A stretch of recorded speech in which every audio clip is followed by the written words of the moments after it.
Hello friends, welcome to my channel. Friends, మీకు మా video నచ్చినట్లయితే వీడియోని లైక్ చేయండి, అలాగే ఛానల్ని సబ్స్క్రైబ్ చేసుకోండి. ఈ వీడియో చాలా ఇంట్రెస్టింగ్గా ఉండబోతుంది, తప్పకుండా చివరి వరకు చూడండి. ఇక వీడియోలోకి వెళ్ళినట్లయితే నర్మదా వేదవతితో చెప్తూ ఉంటుంది, మీరు మాకేమీ శోభనానికి ముహూర్తం పెట్టాల్సిన అవసరం లేదు అత్తయ్య గారు, మాకు శోభనం జరిగిపోయింది అని నర్మదా చెప్పగానే వేదవతి ఒక్కసారిగా షాక్ అయిపోతుంది. ఇదంతా చూస్తున్న వల్లి కూడా స్టన్ అయిపోయి చూస్తూ ఉంటుంది. అప్పుడే వేదవతి, అదేంటే ముహూర్తం పెట్టకుండా శోభనం జరగడం ఏంటి అని అంటే, లేకపోతే ఏంటి, మీరు మా గురించి పట్టించుకుంటున్నారా? అందుకే మొన్న మేము హైదరాబాద్కి వెళ్ళాం కదా, అక్కడే అయిపోయింది అని నర్మదా సిగ్గుపడుతూ చెప్తుంది. ఇక వేదవతి అయితే, సర్లే ఏదో ఒకటి జరిగింది కదా, అయితే ఇది అదేనా అని అంటుంది. ఇక నర్మదా, అదేనా అంటే, అదేనే పిచ్చి మొద్ద, నువ్వు నిజంగానే నీళ్ళు వస్తున్నావు కదా అని అంటే, ఇక నర్మదా, నీళ్ళు లేవు గీళ్ళు లేవు, ఏదో పని వల్ల ఒత్తిడి వల్ల అలా అనిపించిందే కానీ మీరు ఎక్కువ ఊహించుకోవద్దు అని వేదవతి అంటుంది.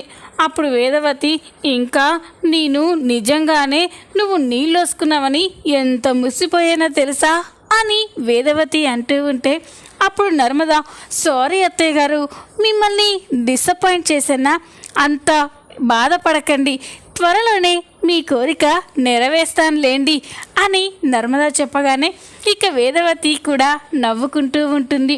వీళ్ళిద్దరూ ఇలా మాట్లాడుకుంటూ ఉంటే వల్లి మాత్రం కోపంగా చూస్తూ ఉంటుంది. అంటే ఈ నర్మదాకి నేను ఎంతో కట్టబడి మా అమ్మ చెప్పిన ప్లాన్తో శోభనం చెడగొడితే ఈ నర్మదా హైదరాబాద్ వెళ్ళి శోభనం చేసుకుందన్నమాట. ఇప్పుడు ఏం చెయ్యాలి? నాకంటే ముందు ఈ నర్మదాకి పిల్లలు పుడితే ఇంట్లో ఆ నర్మదాదే పై చేయి అవుతుంది కదా. వసే అమ్మ, ఎక్కడున్నావే అని వల్లి తన ఫోన్ తీసి భాగ్యంకి ఫోన్ చేస్తుంది. ఇక వల్లి నుండి ఫోన్ రాగానే, అమ్మడు ఈ టైంలో ఫోన్ చేస్తుంది అంటే అల్లుడు గారు ఆఫీస్కి వెళ్ళుంటారు, నాతో ఏదో మాట్లాడడానికే చేస్తూ ఉంటుంది, ఇప్పుడు ఫోన్ లిఫ్ట్ చేయొచ్చు అని ఫోన్ లిఫ్ట్ చేసి, చెప్పమ్మడు ఏంటి ఫోన్ చేశావు అని అంటే, అప్పుడు వల్లి, అమ్మో ఇక్కడ కొంపలు మునిగిపోతున్నాయే అని చెప్పగానే ఇక భాగ్యం షాక్ అయిపోతుంది. అదేంటమ్మడు, ఆ 10 లక్షల విషయం గురించేనా నువ్వు మాట్లాడేది అని అంటే, అది కాదే అమ్మా, ఆ 10 లక్షల టెన్షన్ అలాగే ఉండగా ఇప్పుడు కొత్త టెన్షన్ పట్టుకుంది అని అంటుంది. ఇక భాగ్యం, కొత్త టెన్షనా ఏంటమ్మడు అది అంటే, అప్పుడు ఇక వల్లి విషయం మొత్తం కూడా చెప్తుంది. మనం ఎంతో కష్టపడి ఆ నర్మదా సాగర్లో శోభనం చెడగొట్టాం కదా, మొన్న ఆ నర్మదా సాగర్ హైదరాబాద్కి వెళ్ళినప్పుడు వాళ్ళకి శోభనం జరిగిపోయిందంట అని చెప్పగానే ఇక భాగ్యం షాక్ అయిపోతుంది. ఏంటమ్మడు నువ్వు చెప్పేది, ఇదంతా నీకెలా తెలుసు అని అంటే, ఆ నర్మదా మా అత్తయ్య గారితో చెప్తుంటే విన్నాను అని చెప్పగానే ఇక భాగ్యం అయితే షాక్ అయిపోయి చూస్తూ ఉంటుంది. అది మాత్రమే కాదమ్మా, ఈ ఇంటికి మొదటి వారసుల్ని నేనే ఇస్తానని మా అత్తయ్య గారితో ఛాలెంజ్ చేసి చెప్పింది అని చెప్పగానే ఇక భాగ్యం అయితే షాక్ అయిపోతుంది. ఏంటమ్మడు, అది ఎట్టి పరిస్థితుల్లో జరగకూడదు. ఆ ఇంటికి ఏ కోడలైతే ముందుగా వారసుల్ని ఇస్తుందో వాళ్ళ మీద ఎక్కువ ప్రేమ ఉంటుంది, అందుకే ఎట్టి పరిస్థితుల్లో ఆ ఇంటికి ముందు వారసుల్ని నువ్వే ఇవ్వాలి అని భాగ్యం అంటుంది. మరి ఎట్టాగే అమ్మా, ఆ నర్మదా అడ్డుకుంటట్టుంది అని అంటే, చూడమ్మడు, శోభనం జరిగినంత మాత్రాన పిల్లలు పుట్టేసినట్టు కాదు, ఏం చెయ్యాలో నేను చెప్తాను కానీ నువ్వు టెన్షన్ పడమాక అని అంటుంది. ఇక వల్లి, అమ్మో ఇంకో విషయం, ఆ 10 లక్షల గురించి ఈయన పదే అడుగుతున్నాడు, ఏ సమయంలోనైనా మీకు ఫోన్ చేయొచ్చు అని అంటే, సర్లే అమ్మడు, నాకు తెలుసులే, ఫోన్ కలవకుండా నేను ఏం చెయ్యాలో నాకు తెలుసు అని ఇక భాగ్యం అంటూ ఉంటుంది. మరో పక్క చందు అయితే చాలా టెన్షన్ పడుతూ ఉంటాడు. ఏం చేయాలి? సేటు ఇచ్చిన 10 రోజుల గడువులో 8 రోజులు అయిపోయాయి. ఇంకో 2 రోజులు మాత్రమే ఉన్నాయి. 2 రోజుల్లో 10 లక్షలు ఎక్కడి నుంచి తీసుకురావాలి? వల్లిని అడిగి వాళ్ళ అమ్మ వాళ్ళకి ఫోన్ చేసి విషయం తెలుసుకోమని చెప్పాలి అని అనుకొని గదిలోకి వస్తాడు. చందు గదిలోకి వచ్చేసరికి వల్లి బట్టలు హోల్డ్ చేస్తూ ఉంటుంది. ఇక చందు వల్లితో, వల్లి నేను చెప్పింది ఏం చేశావు అని అంటే, అప్పుడు వల్లి ఏంటి బా నాకేం చెప్పావు అని అంటే, అదే వల్లి ఆ 10 లక్షల గురించి మీ అమ్మ వాళ్ళు ఊరెళ్ళి వచ్చారేమో అడిగావా అని చెప్పగానే ఇక వల్లి షాక్ అయిపోతుంది. అమ్మో మళ్ళీ ఆ 10 లక్షల గురించే అడుగుతున్నాడు, ఇప్పుడు ఏం చెప్పాలి? రోజు నాకు ఇదొక పెద్ద టాస్క్ అయిపోతుంది అని వల్లి అనుకుంటూ ఉంటుంది. ఇక చందు, వల్లి ఏం మాట్లాడవేంటి? మీ వాళ్ళకి ఫోన్ చేసి ఊరు నుంచి వచ్చారో కనుక్కో, వస్తే వెంటనే డబ్బు ఏర్పాటు చేయమను అని చెప్పగానే ఇక వల్లి నీ ముందే ఫోన్ చేస్తాను బా అని భాగ్యం ఫోన్కి అయితే ఫోన్ చేస్తుంది. భాగ్యం ఫోన్కి ఫోన్ చేయగానే ఫోన్ నాట్ రీచబుల్ అని వస్తుంది. ఇక వల్లి అయితే అమ్మో దొరకకుండా భలే తప్పించుకున్నావే అమ్మ అని వల్లి అనుకుంటూ ఉంటే చందు అయితే చాలా విసుక్కుంటూ ఉంటాడు. ఏంటి మీ వాళ్ళు ఇక్కడ ఇంత ఇబ్బంది ఉందని తెలిసినా కూడా ఇంకా ఊరు నుండి రాకపోవడం ఏంటి, డబ్బు ఇవ్వకపోవడం ఏంటి, అసలు ఏమనుకుంటున్నారు మీ వాళ్ళు అని చెప్పగానే అప్పుడు వల్లి అది కాదు బా, వాళ్ళు బిజినెస్ పని మీద ఊరు వెళ్ళామని చెప్పారు కదా, అక్కడ పని పూర్తి కాందే రాలేరు కదా అని చెప్పగానే అప్పుడు చందు ఇప్పుడు నేనేం చేయాలి వల్లి? ఆ సేటు ఇంకో 2 రోజుల్లో డబ్బు కట్టకపోతే నేరుగా నాన్న దగ్గరికే వెళ్ళి అసలు విషయం మొత్తం కూడా నాన్నతో చెప్పేస్తాడు. అదే కానీ జరిగితే మా నాన్న దృష్టిలో నేనొక పెద్ద మోసగాడిలా మిగిలిపోతాను. ఇంట్లో నేను నాన్నకి చెప్పకుండా ఏ చిన్న పని చేయనని నాన్న ఎంతగానో నమ్మాడు. అలాంటిది నాన్నకి తెలియకుండా ఇంత పెద్ద నిజాన్ని దాచానని తెలిస్తే నా మొహం ఎక్కడ పెట్టుకోవాలి అని చందు బాధపడుతూ ఉంటాడు. చందు అలా బాధపడుతూ ఉంటే వల్లి కూడా బాధపడుతూ ఉంటుంది. సారీ బా, నీ కష్టాన్ని చూసి బాధపడ్డం తప్ప నేనేమీ చేయలేకపోతున్నాను, నన్ను క్షమించు బా అని వల్లి కూడా బాధపడుతూ ఉంటుంది. ఇక చందు బయటికి వచ్చి ఆలోచిస్తూ ఉంటాడు.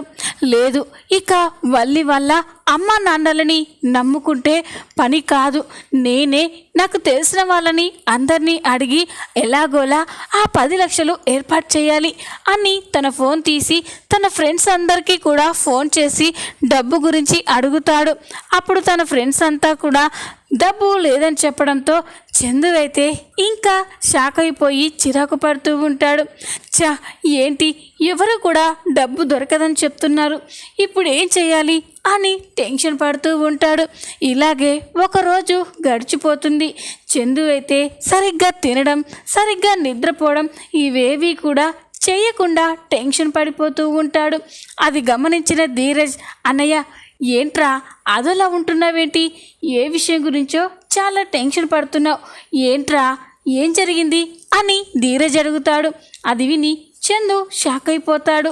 ధీరజ్తో నిజం చెప్పాలి అనుకుంటాడు, కానీ ఆగిపోయి లేదు, వీడితో నిజం చెప్తే వీడి దృష్టిలో కూడా నేనొక మోసగాడిలా ఉంటాను అని ఇక టాపిక్ని డైవర్ట్ చేసి ఏం లేదురా, ఏదో ఆఫీస్లో వర్క్ ప్రెషర్ వల్ల అలా ఉన్నానంతే అని చెప్పగానే ఇక ధీరజ్, ఏంటన్నయ్య ఆఫీస్లో ఎలాగో వర్క్ చేస్తూ చాలా అలసిపోయి వస్తావు కదా, మళ్ళీ ఇంటికి వచ్చాక కూడా ఆఫీస్ వర్క్ గురించే ఆలోచించడం ఏంటి అని అంటూ ఉంటే ఇక చందు, ఏం లేదురా ఈరోజు ఒక్కరోజే అని చందు అంటాడు.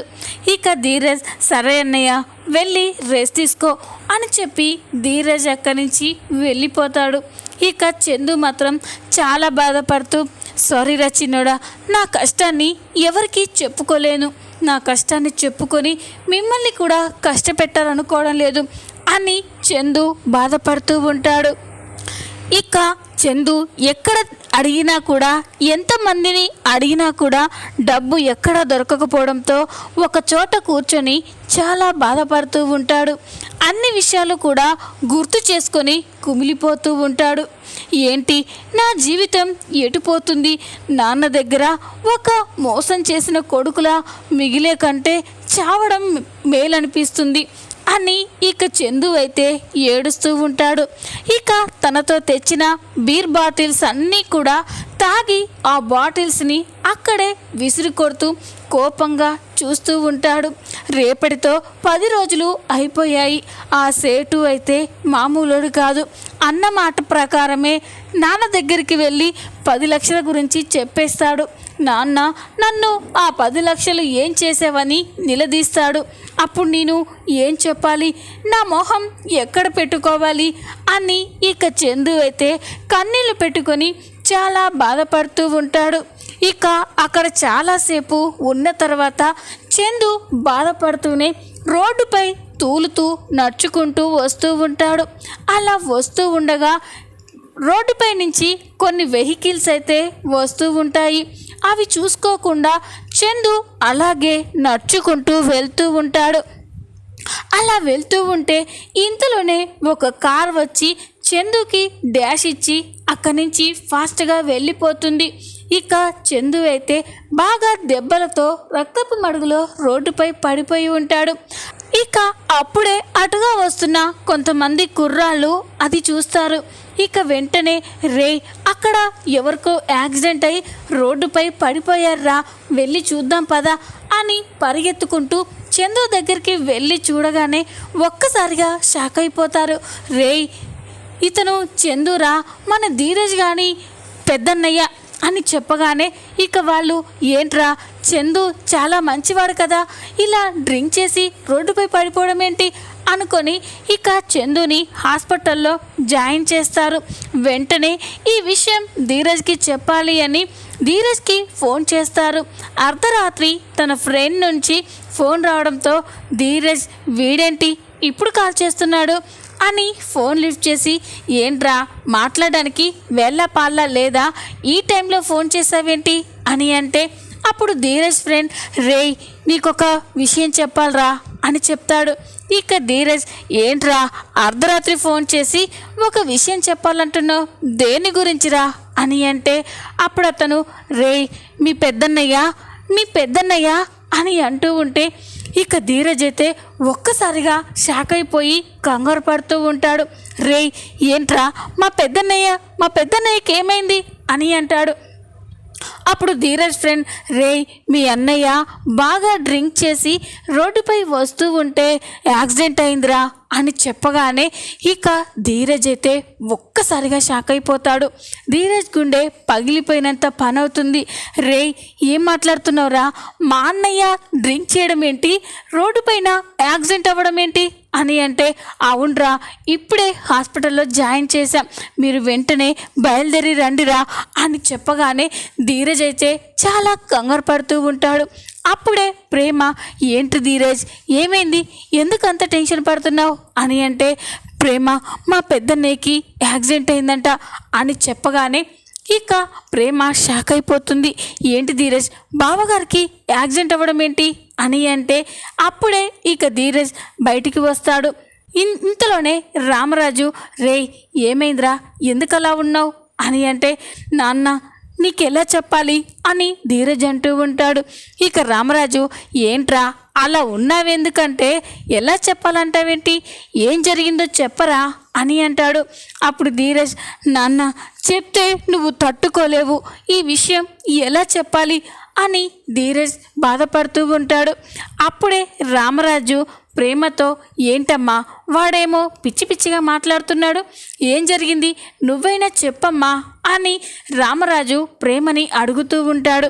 ఇంతలోనే వీళ్ళ మాటలు విని వేదవతి, నర్మదా, సాగర్, వల్లి అందరూ కూడా హాల్లోకి వస్తారు.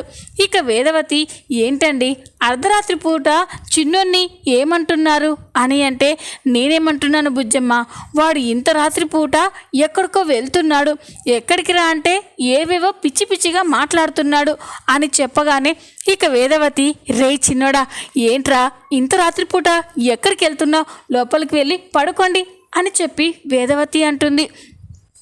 అప్పుడు ప్రేమ, అత్తయ్య లేదత్తయ్య, మన పెద్ద బావగారికి యాక్సిడెంట్ అయిందంట, ధీరజ్ ఫ్రెండ్ ఫోన్ చేసి చెప్పారు అని చెప్పగానే ఇక రామరాజు, వేదవతి, ఇంట్లో వాళ్ళంతా కూడా ఒక్కసారిగా షాక్ అయిపోతారు.